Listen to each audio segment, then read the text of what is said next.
Part 1. Choosing yourself. Life never taught us one thing. Not everyone we meet while surrendering to love is meant to stay. Yet we cling tightly. We mistake letting go for defeat. But in reality, it is the most profound act of self-respect. This message is for the part of you that continues holding someone who has not chosen you, even though you once dedicated yourself fully. Today, we will explore this topic through the wisdom of one of the most profound psychologists, Carl Jung. His teachings heal not only the mind but also illuminate the soul. Relationships do not always end because of what happens. Often they end because of what never existed. Respect, reciprocity, empathy. When faced with someone who has never truly deserved you, how much you loved, gave, or waited no longer matters. True courage is not continuing to fight for someone who has never fought for you. It is leaving them with honor, a calm heart, and a clear conscience. Letting go frees you from carrying what was never yours and allows you to reclaim what always belonged to you, your own value. Letting go is not loveless. It is the most conscious act of self, not ordinary love, but the kind born when you confront your pain. When you recognize why you've stayed somewhere you were never welcomed. Jung said, "What you deny controls you. What you accept transforms you." In this context, letting go means acknowledging that you have given more than you received, and that you deserve an emotional life founded on truth. You did not arrive here by chance. You are here because your soul needed to understand something. Letting go is not loss, it is reclaiming space. Not surrendering to sadness, but surrendering to a deeper truth. Because there comes a moment when love is no longer enough. When that love causes pain, dims your spirit, and makes you feel less.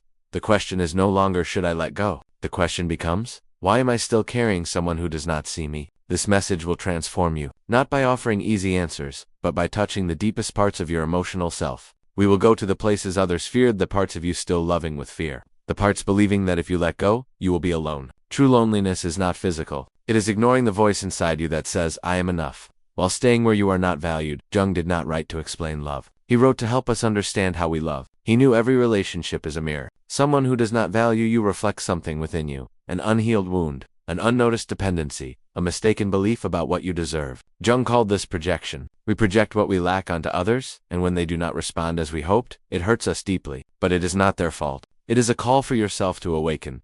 Letting go of someone who never deserved you is not just an external act. It is a deep, transformative process. It requires facing yourself, your gaps, your dependencies, and the part of you that has believed love is sacrifice. Jung said, people do absurd things to avoid facing their own soul. Holding on to someone who hurts or ignores you is a form of escape, not out of love for them, but out of fear of yourself. When you know someone does not deserve you, you still justify them because part of you believes they have trauma. They don't know how to love. I can fix them. This part is unconsciously guided by projection. You do not see the other as they are. You see them as you wish. The more you hold on, the further you drift from yourself. Letting go is painful because you are releasing an illusion, not the person. And breaking an illusion heals the inner self. Jung said, only what we truly are has the power to heal us. Exercise 1. On a sheet of paper, write everything you gave in that relationship. Your time, energy, sacrifices, silences. Then note what you took. Be brutally honest. Look at the paper and ask yourself, why do I keep giving so much for so little? Listen to the answers without judgment. Awakening begins there.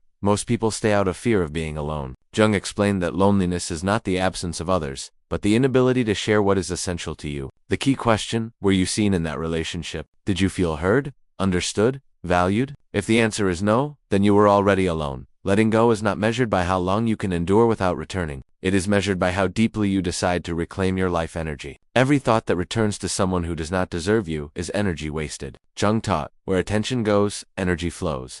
If your focus is still stuck on someone undeserving, you are imprisoned by a story that has already ended. One of the most common resistances is believing that letting go is giving up. But surrendering to truth is not failure, is evolution. Jung said, letting go is not weakness. It is concentrated strength. You release what is not yours, not because you cannot carry it, but because continuing would be a betrayal to your own path.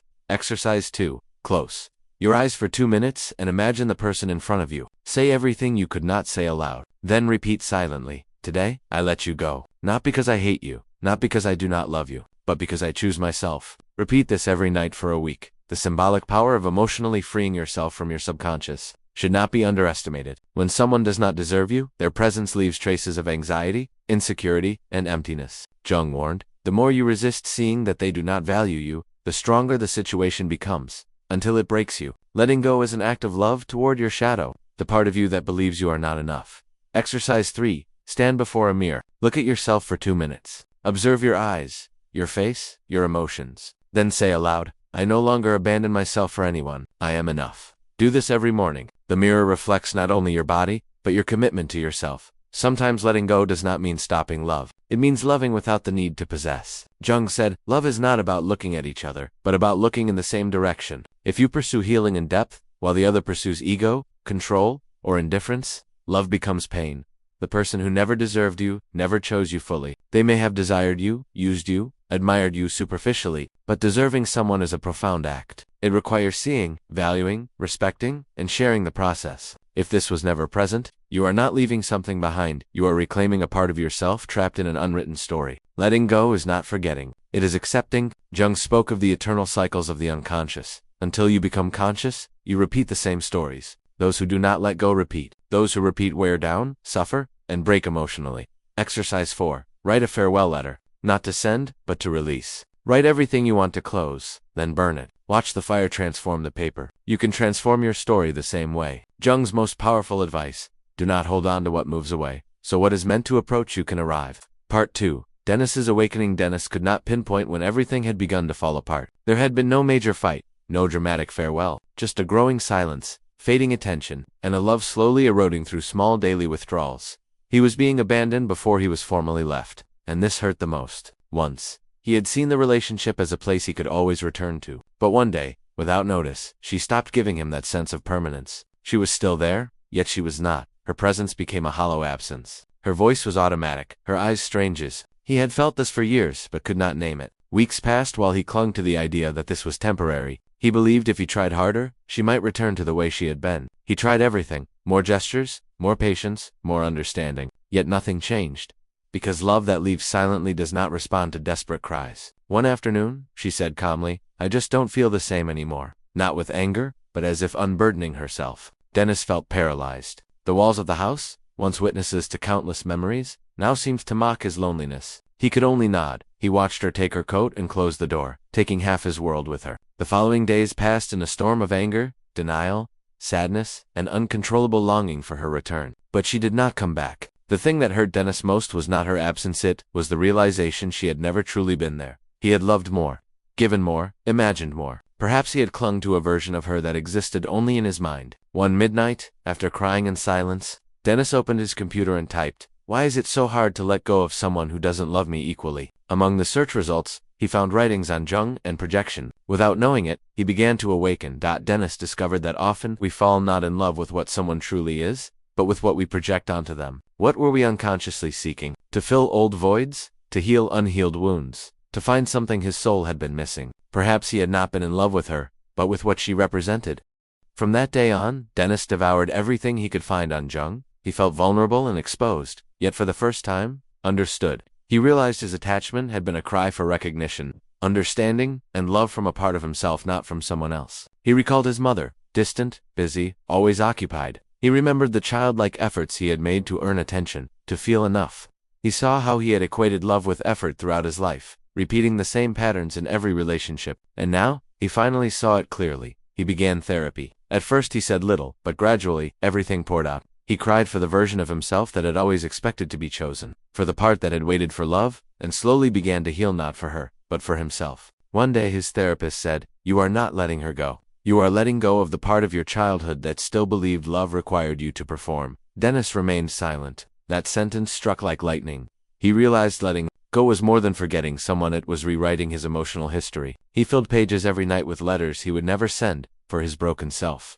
The adolescent who feared rejection, the adult who learned to feign compliance, every word an embrace, every page an act of atonement. He began to walk in the spaces he once avoided. He sat on a bench in the park where he had waited for her. Instead of imagining her return, he pictured himself arriving there whole, dignified, and present. It hurt, but it was a clean, healing pain.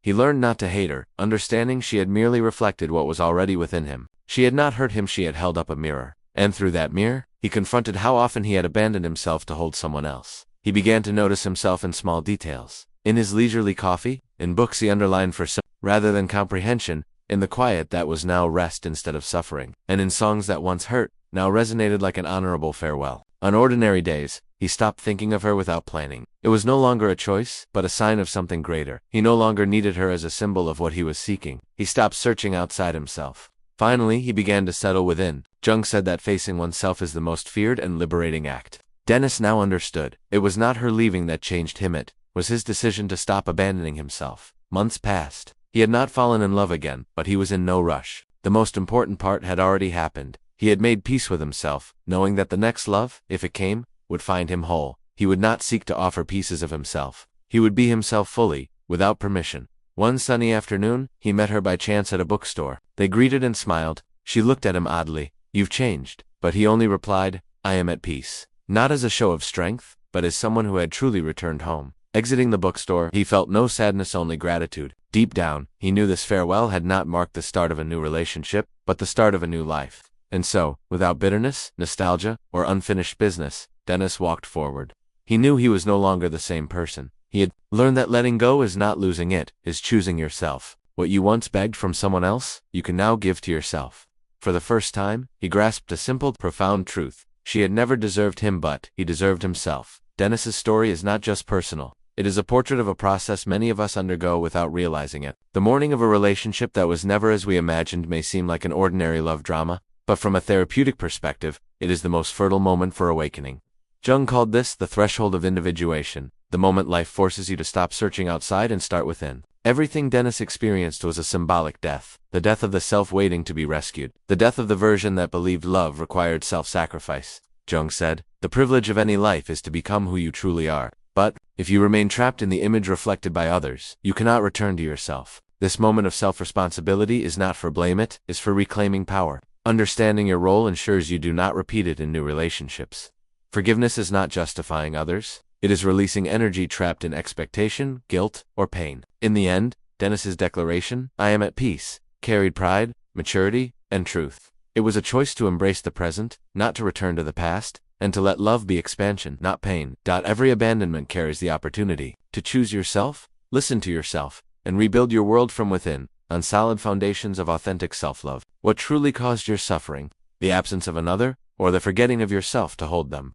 Perhaps the hardest part is not letting go of them, but of the version of yourself that cannot live without their approval. How long will you continue to believe love is sacrifice? Today, the pain you feel is the emergence of your freedom. When will you stop placing your emotional peace in the hands of others? Born to live in emotional abundance, will you continue to wait for crumbs of what you truly deserve? Today, can you begin to love yourself as you once imagined another loving? Can you give yourself that love without permission? Remember, what you experienced was not a mistake, but a lesson. The one who did not deserve you did not take your value. They revealed how much of yourself you needed to reclaim. Letting go is not failure, it is courage. It is choosing yourself. I was not born to chase those who cannot stay. If you have come this far, you have begun to awaken. You question, you feel, you open. You are no longer the person who started this journey. Now a new question arises. When I stop waiting for someone who does not choose me with true love, which version of myself will emerge? I invite you to write your declaration in the comments. Today, I release with love and embrace myself fully. Let this be your permission, your witness, your shout of emotional freedom. Remember, you were not born to be loved by someone else. You were born to claim your own worth. Life does not begin when someone loves you, it begins when you stop abandoning yourself.